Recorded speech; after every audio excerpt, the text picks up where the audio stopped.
Good morning, everyone. It is so great to be back and see many familiar smiley faces. It is such an honor to be asked back and speak here today.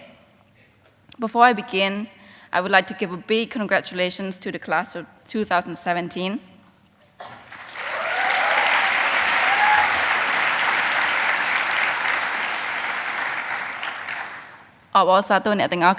That's how we say it in Khmer.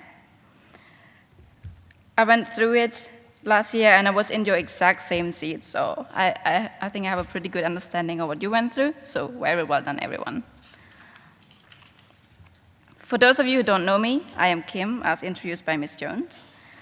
I joined UWCSEA East in 2011, back in grade 8.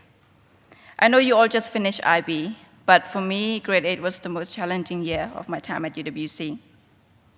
It was because I couldn't understand 90% of what people said, and I couldn't communicate with most people around me.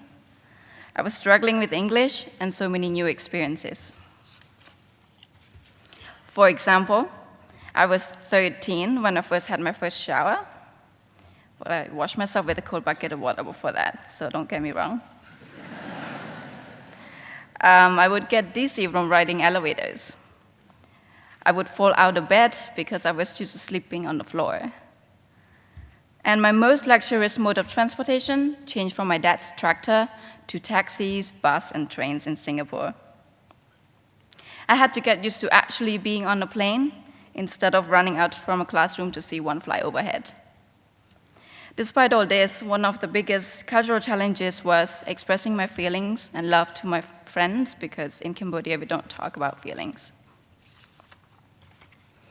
But UWC has an amazing system of supports and warm environment that helped me to adapt quick and grow. This one specific time, after a difficult science class, I sat down with my teacher, and I was very touched to see such a support in a country I did not call home, in a brand new school I just got myself into, from a teacher who only met me quite recently. That moment actually brought tears to my eyes. But that's how it is at UWC. Diversity can bring us closer. It doesn't have to push us apart. The support I received changed dramatically from a focus on academics in Cambodia to a focus on, yes, I am going to say it, opening eyes, opening minds, and opening hearts at UWC. All of my teachers, house parents, and other staff really helped me for my 5 years here. I got comfortable here quite quickly.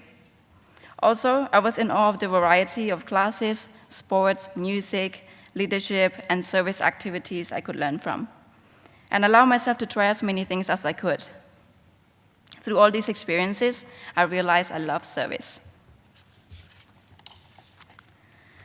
I learned that there's so much that every individual can do to make the world a better place, and every single person has the power to do that, and I am one of them. I got to learn so much about myself and the world, like many of you, through IFP, Round Square, and even just taking care of each other in a boarding house as a family, where we all come from many different places and cultures. And this is why I took a gap year. I returned back to Cambodia to initiate an IFP conference to empower youth in Cambodia to bring about change to our country through service. I want every single one of you to know that you can make a change. But don't do it just because you're told to. Do it because an issue is bothering you or concerning you, or just because your heart wants to help those in need. I want to also share that every single time I went back home to Cambodia for a visit from UWC, it was never easy. I experienced culture shock in my own country. It was hard to get past just simple greetings, making it difficult to have any meaningful conversations with anyone, because what I talk about is not what they know or talk about, and vice versa. I am sure that many of you have experienced very similar situations when going back home.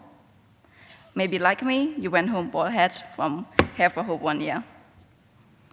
But don't walk away. You can find a way to integrate back. Your home and your people need you.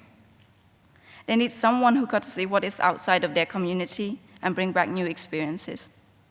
But to connect or reconnect with family, friends, your new or old communities, it all takes patience, understanding, and effort before you can make that difference. I believe that all of you can go and make a difference now. If I, being a 19-year-old girl, dark-skinned in Cambodia, who is supposed to work in the kitchen and listen to men, who is often judged as uneducated, poor, and not attractive, and is supposed to follow the directions of elders, can make a change, you can too.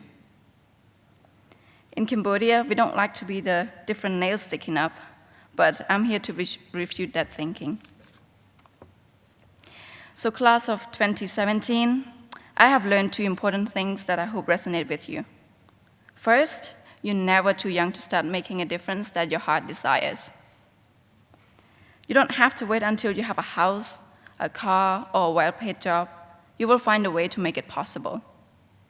Do it while the fuel is burning in your heart to make that change, because if you don't, it will fade. And second, we often glamorize global service, but you can make a difference in your home communities as well. And in order to make that difference, you need to connect or reconnect. It won't be easy, but all obstacles can be overcome. If you keep working hard, keep being hopeful, and remember why it is so important to make that local impact. But for now, enjoy the celebrations of today. You deserve it. Thank you.